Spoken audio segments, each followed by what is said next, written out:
everybody. I can see what you're all saying today. I've got the chat window working. I troubleshooted that after about 6 webcasts. Got it working. So welcome all.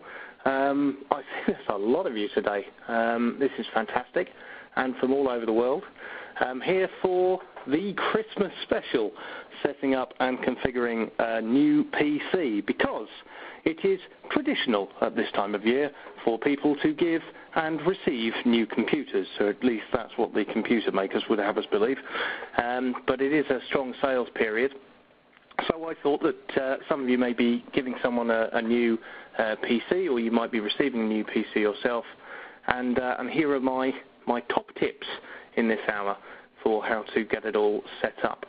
And there are some surprises, and there are some presents, and there are some giveaways, so stick with us. So again, welcome all. First of all, who am I? Well, I'm the author of the free Windows 7 Power Users Guide, which you can download from my website. You can see the address on the screen there, thelongclimb.com. I'm the author of Troubleshooting Windows 7 Inside Out, which would make a fantastic Christmas present for people, and is available at Amazon now, and the new Office 365 Security Essentials as well. I'm a Microsoft MVP Windows expert, and I will be writing books about Windows 8, and it's all very exciting, and I'm not actually allowed to announce anything yet, and it's killing me. So that's about me. So where do we start? Okay, well, there's 4 parts to this presentation. We're going to look at where your Windows DVD is and deal with that old chestnut. We'll look at protecting a new computer, because this is very important. We'll look at removing the rubbish off an old computer, and then we'll look at how we can protect your files and your data in the long term. And the whole point of this is to set up your computer in such a way as it will cause the least amount of problems for you in the long term, and you can just enjoy using it rather than set it up and spend the next 2 years worrying about when it's going to fail. So let's get started with the old question, where's my Windows DVD? Now, this is a big problem, and the primary reason for it is to reduce piracy. In the days of Windows 98 and Windows XP, it was very common when somebody bought a new PC to get their Windows installation disk and then think, well, let's go and install it on all the other computers in the house. So this is what people did, and it's the primary reason why you now don't get your Windows DVD. Now, some manufacturers will still give you the DVD, and if you don't get it, then you really should phone them up, go banging on the door and ask for it.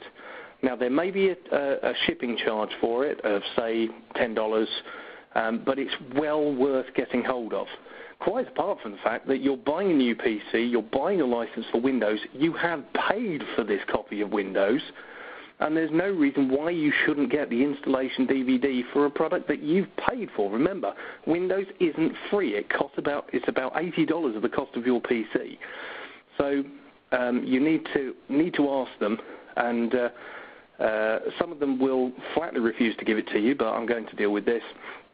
But some of them will give it to you. But all of them will put a recovery partition on your hard drive, so that you can recover in the event of a disaster, to the factory setting for your computer. But this in itself causes problems. And the reason it causes problems is because if you restore to the factory default setting, then you will literally restore everything on that computer to the point at which it left the factory. Now, where this causes a problem is that Windows 7, like every version of Windows before it, stores your files in the same location as the operating system. So if something disastrous goes wrong with the operating system and you have to reinstall completely and wipe out what was there, you will also wipe out all of your files. So this is one of the things, this is what we're going to end on today, and having a look at how we can secure those files. But first of all, the first step in this is we need to split the hard disk that we've got into 3 separate logical disks. Now think of a hard disk as a plate of food at a party. You've just got one long plate in which you've got your cherry tomatoes and you've got your quiche and then you've got your chocolate gatto all on this one long plate, and they're all going to get mixed up. Well, we don't want them to get all mixed up because it'll all end up in a mess. So what you end up with is a long plate again, but with 3 separate compartments in it. And in the first compartment you'll keep your cherry tomatoes, in the second compartment you'll keep your quiche, and in the third compartment you can have that chocolate gatto, safe in the knowledge that it won't get mixed up with everything else. So we need to split your hard disk into 2 or 3 separate areas.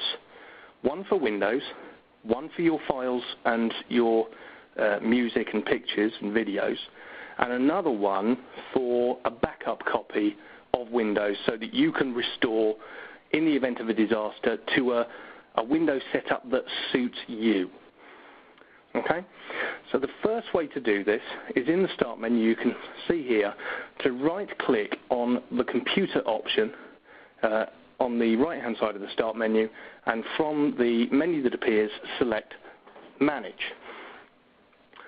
Once you've done this, the Computer Management console will open. Now there are several things you do here, and I do urge you, when you're doing this, to be careful. Don't rush it. Follow the instructions, and a little more on that, a little surprise near the end. When you get to the next bit, which is hopefully not showing on my screen here, then in the Computer Management console you want to click in the left-hand column on the Disk Management. Why is this not appearing? Can you all see it? Can you all see this latest slide? Tell me in the chat room if you can see this latest slide, because it's not appearing to me here. Let's go back one. Go back. And I'm sure it'll appear. Yep, right, okay, you can all see it. So, oh, hang on, we've moved on to the wrong slide. Right, so in the Computer Management console, click on Disk Management in the left-hand panel. There you go, we can see it now. On Disk Management there in the left-hand panel. Now, you'll see a graphical representation of your hard disk. Now, I'm assuming, for the purposes of this, that you've only got one hard disk in your computer. If you've ordered a high-end gaming system, then you may have 2 hard disks, in which case you don't need to do this, because you'll already have a completely separate hard disk on which to store your files. On the third, what you need to do next is, on the disk that you've got Windows installed, you need to right-click on that, and from the context menu that appears, select Shrink Volume. And what this will do is it will shrink down that disk, that logical disk, to a smaller size so that you can put 2 more logical disks next to it. So basically what you're doing is you're splitting your long plate up into 3 different compartments. Your hard disk is your long plate, and you're splitting it into 3 different compartments. So you'll see here, it probably won't be marked as your Windows disk. It'll probably just be marked as the C drive. So right-click on the C drive and select Shrink Volume. So how much do you want to shrink it by? Now, the Windows 7 utility for shrinking the size of a partition will only let you shrink partitions by so much. It's only a basic tool, and it's not the best tool, but it's there, it's built in, it's competent.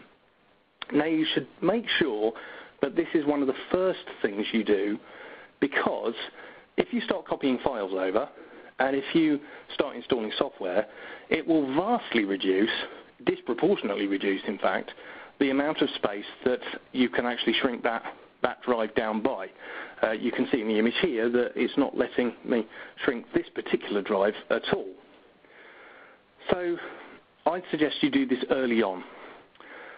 So you'll see there's a graph here of how an average hard disk split might go. You might split it into 25% portion, 50% portion, and the third 25% portion. The first 25% portion is for your copy of Windows 7. The 50% portion is for your files and your documents, and the last 25% portion is for your backup copy of Windows 7. Now this backup partition, when we come to create it, needs to be the same size as your Windows partition, because obviously you're creating a direct copy of that. Now for a 500 gig hard disk or a terabyte hard disk on a new computer, there'll be plenty of space for this sort of thing. But you may have a computer such as a netbook which doesn't have so much available hard disk space. So what do you do then if you've got a smaller hard drive? Let's say you've only got a 320 gig hard drive in a netbook. Well, you'll squish the Windows 7 partition down as much as you can in order to still keep it usable, and create as much space as you can for your files. And then we'll look at creating this system backup on DVD instead. So you won't have it on your hard disk, but on DVD. So now my internet connection is playing up, so I do apologise for this. It's not showing me the slides properly. So where are we? Which slide can you all see? Because it's still not loading for me properly. Right. Here we are. Right. Okay. So now we want to get into the. You want to create the 3 different partitions, and that slide is in the wrong place. We want to go to this one. There you go. Christmas Gremlins, that's what this is. Right, so how much disk space do you need for Windows 7? Well, here we've got for a light user, we want about 50 gig of hard disk space. For a power user, professional user, about 100 gig of hard disk space. And if you're a gamer, you want a good 150 gig of hard disk space. Now, you'll see the numbers here. Now, when we come to create new partitions in the blank space that is left after we've shrunk the disk down, then these are the numbers that we will need. Firstly, to shrink these are the numbers that you will need when you're shrinking down your Windows 7 disk. So Windows 7 will offer you a size for your Windows 7 disk once you've finished shrinking it. Now, if you're tight on hard disk space, then it may be able to shrink it down a lot more, and you may say, well, I'm only going to be using it for email and a little bit of light web browsing, so I'll shrink it down to the 50 gig, which here is the number 50,000, which you would type into the box as the size of the Windows partition that you want, and you'll maximize the rest of the available space for your files and your data. So here, back in the computer management console, in the blank space that's left, you will right-click and you'll follow the instructions there for creating a new simple volume. And you can create 2 or 3 of these maximum, and it's a wizard. It's nice and simple to use. It'll ask you what size you want it to be. It'll tell you how much size is available, and if you know what size you've shrunk the Windows 7 volume down to, and know to make your backup volume the same size as that, you'll be able to work out in your head or with a calculator how much space you've got available for your files. So you want to create these 2 partitions, one for your files, one big one for your files, and another one for your backups, exactly the same size, the backups one, as your Windows partition. And you'll want to format them as NTFS, and you may want to name them files and backups so that you know which ones they are. Somebody just asked about external drives for backups. We'll deal with that. I'll answer that in a bit.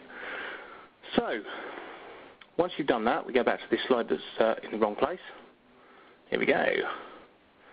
Right. Now we have our hard disk split into 3 logical partitions, and I do say be careful when you're doing that, when you're splitting your hard drive into partitions. The tools in Windows 7 are fairly foolproof, but I do ask you to be careful when you do it. But again, more on that in a bit. So now we need to go into the backup tools in Windows 7. So from the start menu, you'll just type the word backup into the search box there, and you'll run backup and restore from the options that appear. When we're in that, there are several things you want to do. Now, first here is to create a system image. Now, this system image is your complete snapshot of Windows 7, with all of your settings intact, all of your current software installed, everything. So it's Windows as you want it, so that if you need to restore from that backup, you can do so quickly and simply and just be up and running with everything all in place. Here, okay, not loading again, it's not being helpful.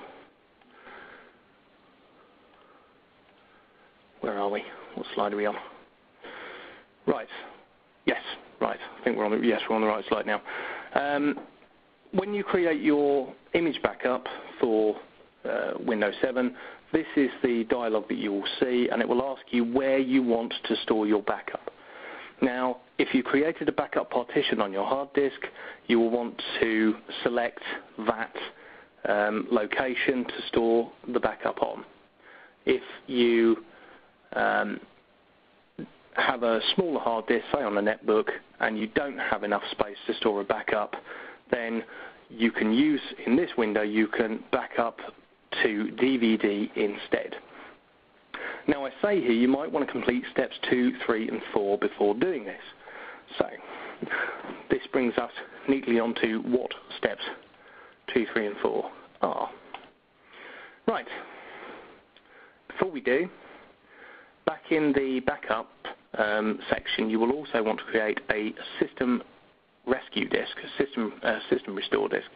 Because you haven't got your Windows 7 installation DVD, you'll need one of these.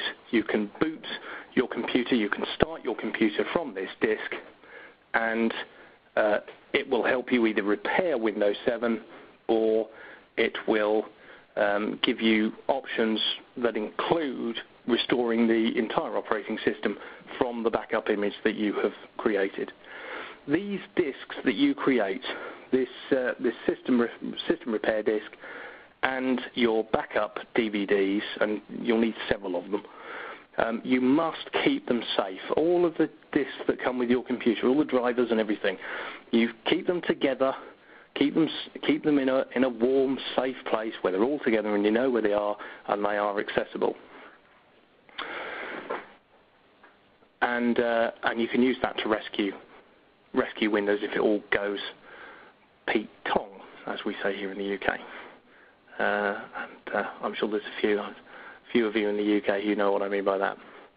So now we'll look at step 2, how we protect our computers. Because you buy a new computer and it comes with antivirus software, doesn't it? Well, it does. But you'll find that this antivirus software, almost all of the time, is a time-limited trial, in that it will work for a month, 3 months, 6 months, and then it will expire and it won't work anymore. So you think you've got antivirus software on your computer that's protecting your system and defending your system, when in fact it isn't. It's not doing anything of the kind because it's expired and it doesn't work anymore. And the amount of people who fall foul of this is really quite alarming. So the first thing I suggest you do is, and I'll talk in a little bit about how you uninstall programs, is that you remove this antivirus software from your computer, remove the time-limited trial. Once you've done that, Windows will tell you that you haven't got any antivirus software, and it will help you find other antivirus software, be that a paid-for suite of software or be that a free package. Now, it could be that the trial version that you've had provided with your computer is something like Norton, which is extremely good, and you may want to pay for it. But you might want a free package. You might want the free version of AVG, which is very popular, or Microsoft Security Essentials, which is also free. And Windows will help you find antivirus software if you don't currently have any installed. So the best way to do that is to uninstall the time-limited trial. The next thing to do is to make sure that you properly configure Windows Update. Now you can just leave Windows Update as it is. I think my internet connection has helpfully gone down. This is what's been causing problems. So, right, I'm going to have to log back into this again. I do apologise, but I will carry on chatting to you whilst I do this. You can just leave Windows Update as it is, because by default it will protect your computer and you won't have any problems with it. But Windows Update can be annoying, it can cause problems, because it can just decide it wants to restart your computer at inopportune moments, or all sorts of other problems. All sorts of other problems can occur, such as not including your internet connection going down, which is obviously what's just happened to me. So by default, Windows Update will just keep your computer up to date with the latest patches and security updates and fix problems. But if you go into Windows Update, you can change the settings for it, and then you can tell it that to install its updates at a different time, or at a time that's more convenient for you and not just for Windows, because at the end of the day it's all about you. So you might want to tell it, for instance, to only install updates when you tell it to, and not automatically. And this is perfectly alright. It will still download the updates, it will still install them, but you'll have fewer problems with it. Right, now internet access here I think is back up, so we'll log back in and we'll continue with that. Apologies for these Christmas technical hitches, whilst we still wait for the internet to come back up. Right, here we are. Right. Okay, I'm back in. That's when it decides it wants to cooperate. Bear with me, 1 second. Apologies for this. In the meantime, you can always say in the chat window, and I'll see in a minute, what if you're giving or receiving or hoping to receive any technology for Christmas. Obviously, the Amazon Kindle Fire is going to be very popular. Right, here we are. Excellent. Right, so here you should now be seeing the Windows Update slide here, and you can configure the updates to suit your own needs. So, brings us neatly on to, hopefully, a stable internet connection, and removing the rubbish, which is probably my internet service provider. So what is the rubbish? Well, lots of computers these days, lots of new computers come preloaded with all manner of trial software, all manner of what's called bloatware, just unnecessary software that you don't want, you don't need, you're never going to use.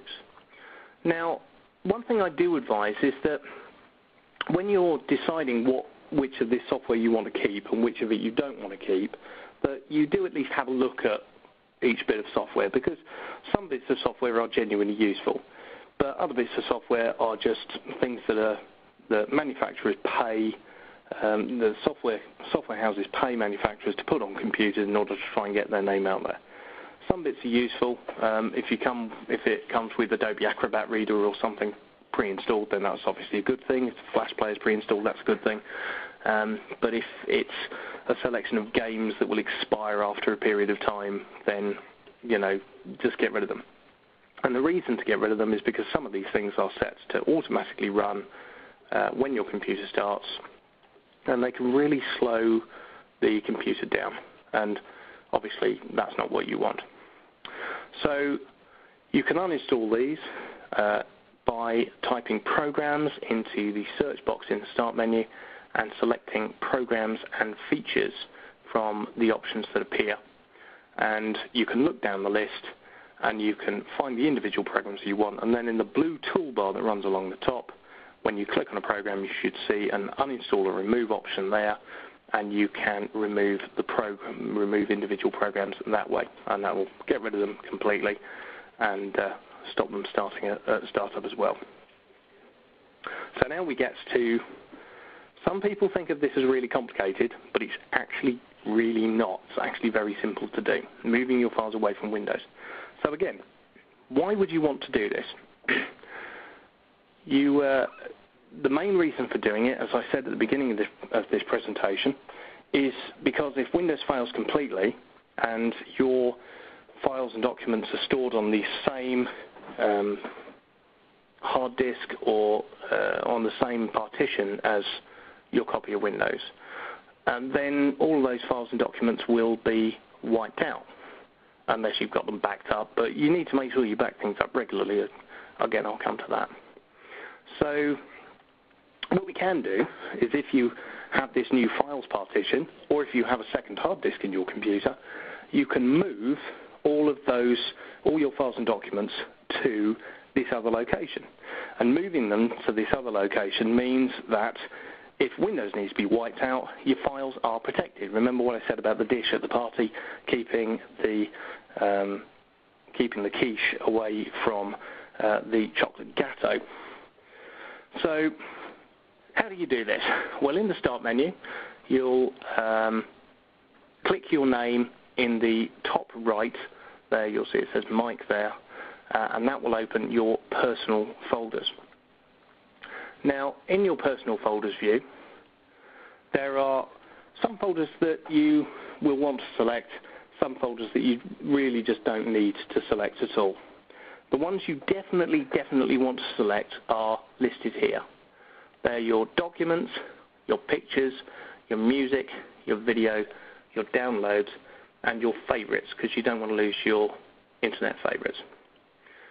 And in order to select these, if you hold down the Control key when you click each one, it will allow you to select multiple individual folders. So when you've got them all selected, right-click on any one of them, and from the context menu that appears, select Cut. Now, staying within Explorer, you want to navigate to the hard disk or to the partition that you have got set aside or have created to store those files on, to get them away from Windows. And you will see, as you can see here, you'll just see a blank space, because obviously there won't be any files in it currently. So you'll right-click anywhere in that blank space and select Paste from the context menu that appears, not Paste shortcut, but Paste, and that will just move your files. It's not really complicated, like horrible and complicated like it was in Windows XP. It really is just a simple case of cutting and pasting those documents, those pictures, those videos from one location to another, and Windows will just say, okay, fine, we're moving them, and it will move them across. So that keeps your files and your documents safe and secure from Windows. Now, several people have asked about backups. Now, I do suggest that you go back into the Backup and Restore panel in Windows once you've got all your files moved where you want them, and once you've created your backup system image of Windows, again, keep it very, very safe, keep all your disks safe, is that you set up a regular backup, either using the Windows backup software, Windows backup tool, or using third-party software. There may have been something supplied with your PC. You may have a piece of favorite software that you use, but they all do the same job, and they're all just as good as one another. If you can, and if you can afford one, get yourself a USB hard disk. I know prices are now beginning to creep up because of problems in Japan and other countries where these things are manufactured. But if you can get an external hard disk, that's the really good place to keep a backup on.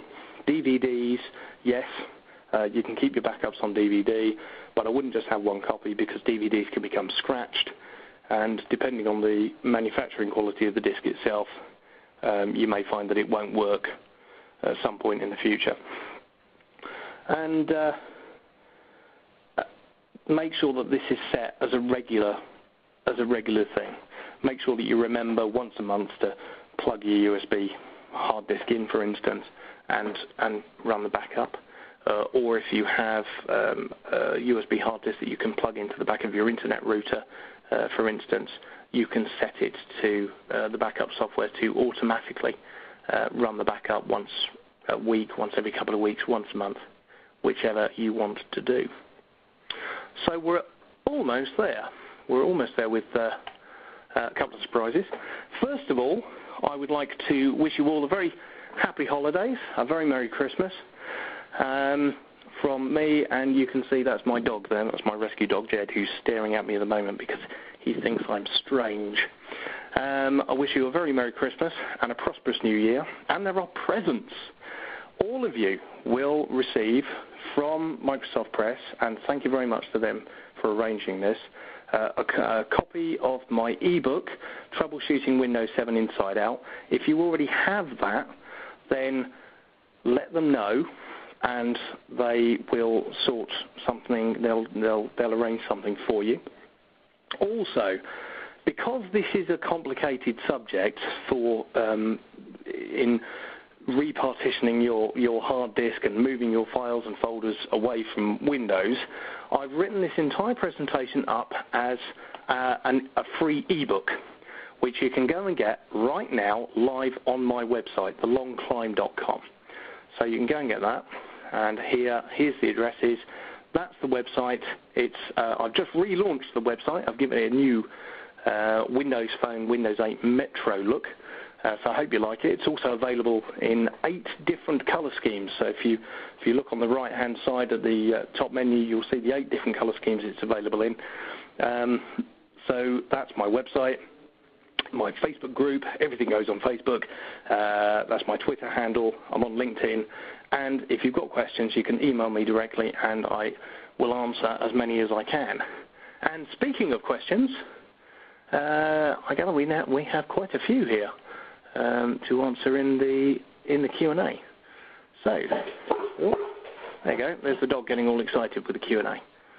So, Yasmina, what have we got? Thank you very much, Mike. We do have a slew of questions that came in. Great presentation. Shall we start with the ones that came in at the beginning? Let's see here. We have Sushant says, why would you put Windows Backup on the third partition of the same drive for the case when the drive fails or crashes?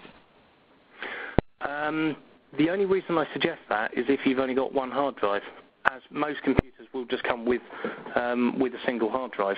If you have a computer that has 2 hard drives in it, or if you can buy a second hard drive for your computer, then I would suggest that you keep your files and your Windows backup on that second hard drive, for the simple reason that you haven't got to do any of this faffing around in moving the partitions in the first place. You can just have the first hard disk, that's where you put Windows and install your programs, and the second hard disk, that's where you have your files, your documents, your pictures, your videos, and your backup of Windows, and they can all go in the same place. So if you can get a second hard drive in your computer, it's great, but not that many computers will come with 2 hard drives when you buy them new. Great. Okay, we have John would like to know, Mike, should we remove bloatware before we split the disk so we have more room to split? You can do, yes. You can uninstall the bloatware first, and then Windows will say, okay, we can shrink the disk down a little bit more. You may not need to. I mean, the hard disks these days in new computers are so large. If you have a 1 terabyte or a 2 terabyte hard drive even in a new computer, then you'll have plenty of space anyway. The bloatware might be annoying. It might slow Windows down if it starts automatically, but it won't necessarily take up huge amounts of space. But yes, you can do that.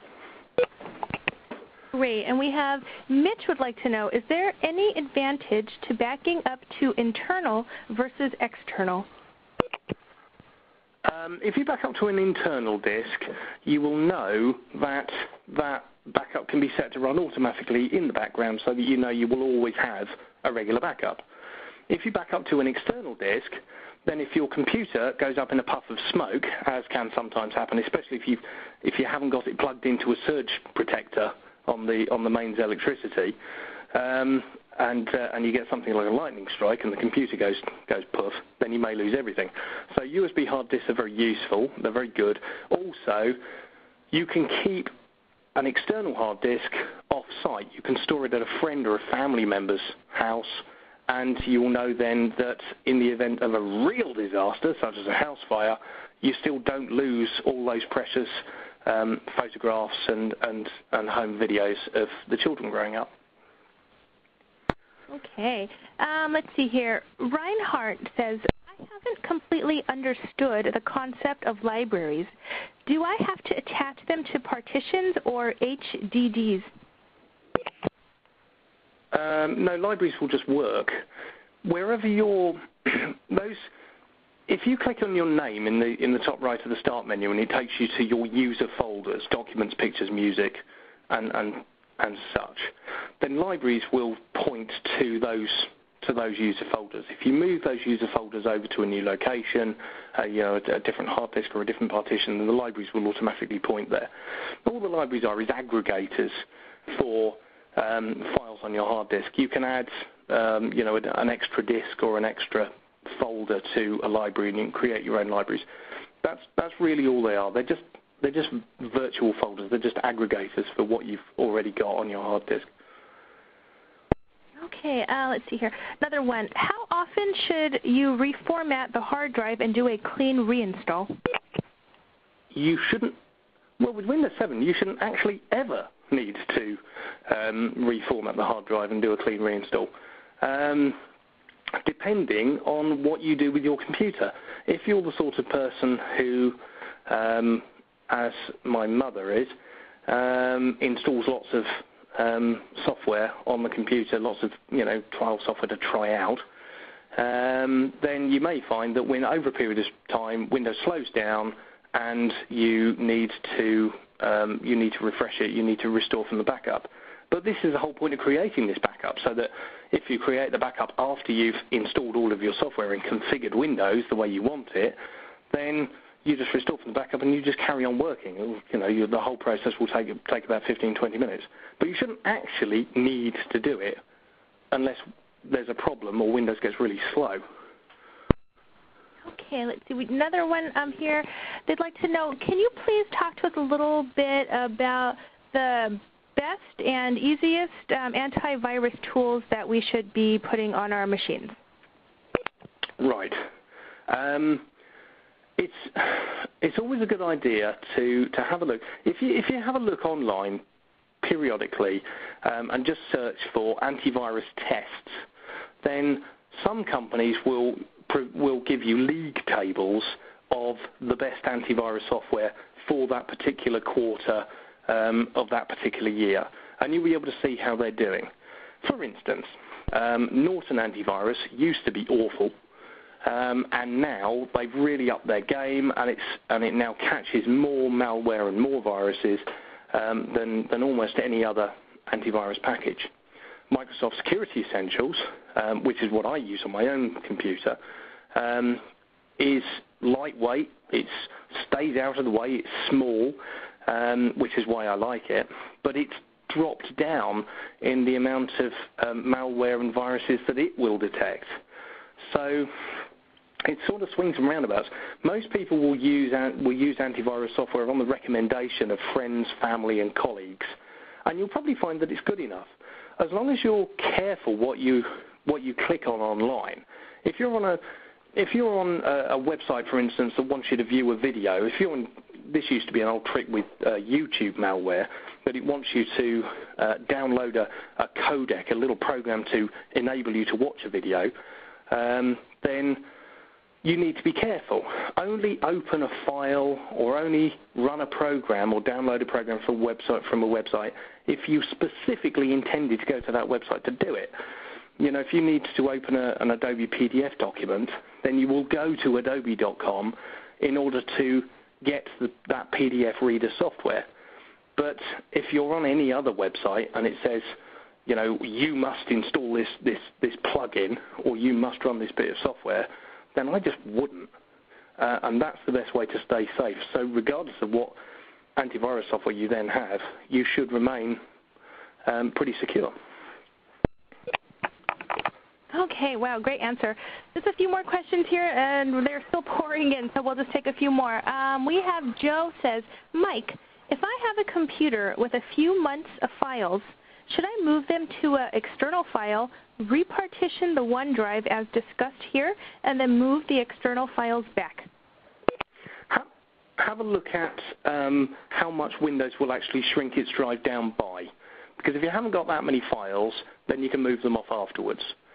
And if the hard drive is big enough. But yes, if you find that Windows doesn't want to shrink the size of the disk down, then you'll probably want to move those files off onto an external hard disk, defragment the Windows drive just to squish everything up, run the defragmenter, which you can get by typing defragment into the search box in the start menu.